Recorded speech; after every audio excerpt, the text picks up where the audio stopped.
Work done on the Hebrew Bible that shows that there is patterning at the letter level. The people who did the work initially came to the conclusion that this proved that the text could only have been written by some divine source.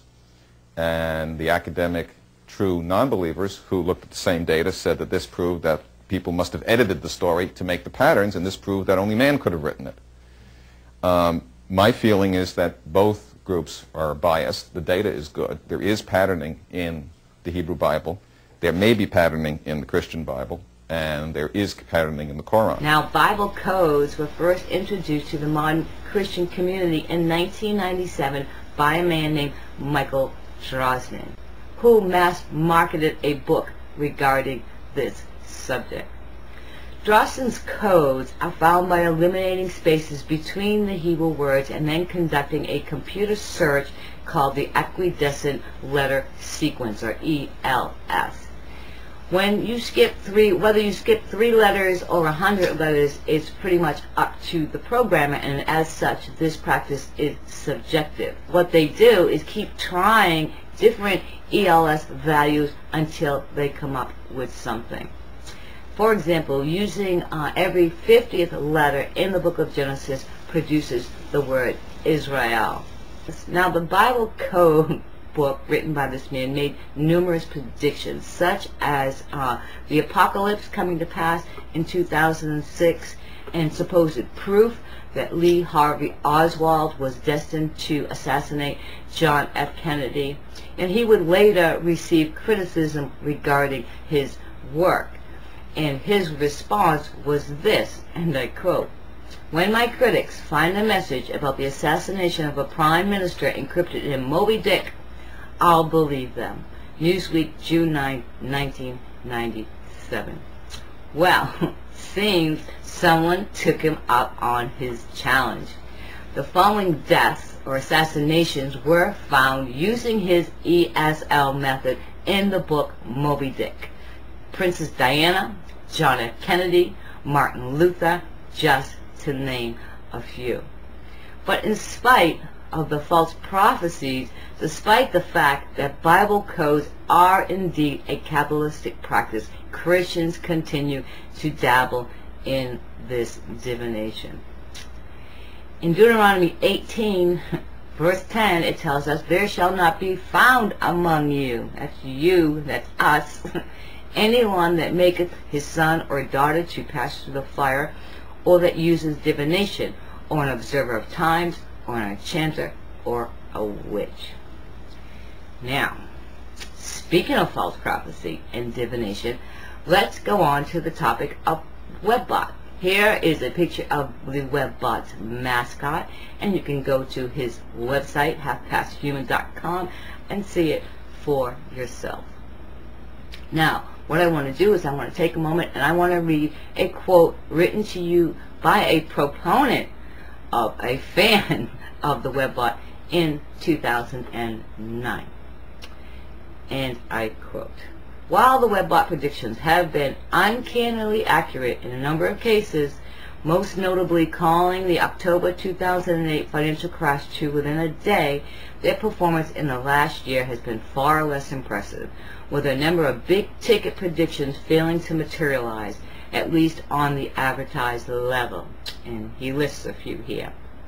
The first one he lists is the summer of hell, as predicted by the Webbot. Last year was more like the summer of heck. The derivative meltdown forecast for July through August of 2009 was notably non-melty. And last, he lists the big tipping point announced for October 25th through November 4th, 2009, supposedly an economic event serious enough that it would have the same emotional impact as 9/11 did not tip. Also, friends, in 2009, Cliff High predicted that an interdimensional door was going to open up and start sucking in millions of people.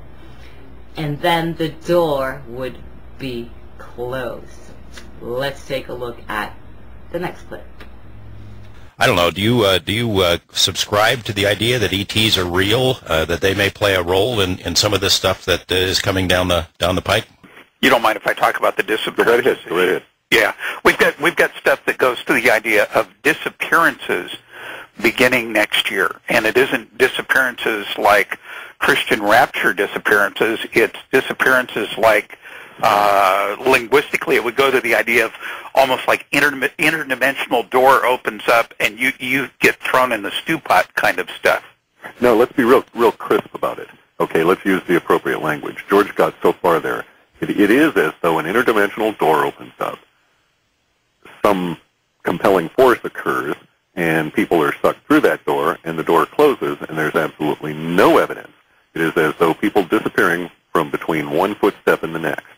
Okay, what amazes me, friend, is that the number of people, Christians and non-Christians alike, who not only follow the Webbot projections or predictions, but promote the Webbot project as well. This is divination, friends, and there's no ifs, ands, or buts about it. People swear by the accuracy of High's prediction. Yet it takes only a few minutes, and I just proved it to you by the last clip that I played, to uncover the truth of this matter. It is nothing, or the majority of it is disinformation and false prediction. Alright, so let's go now to the Word and get some truth regarding how God feels not only about these diviners, but those who listen to them.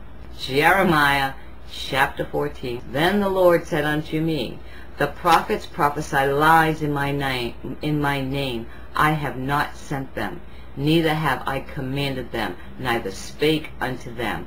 They prophesy unto a false vision and divination, and a thing of naught in the deceit of their heart. Therefore saith the Lord concerning the prophets that prophesy in my name, I sent them not. Yet they say, sword and famine shall not fall on the land. By sword and famine shall those prophets be consumed. Okay? And to the people that listen to diviners, it goes on to state, verse 16, and the people to whom they prophesy shall be cast out in the streets of Jerusalem because of the famine and the sword, and they shall have none to bury them, and their wives, nor their sons, nor their daughters, for I will pour their wickedness upon. Does not like divination, friends. It's very clear in his word. But what we need to understand is that a distinction must be made between what God has the power to do and what God ordains. And he definitely does not ordain divination in any shape or form. Okay, so that's all for now. My next video is going to be on current day Kabbalistic practices. I think you'll find the information fascinating. So that's all. Goodbye and God bless.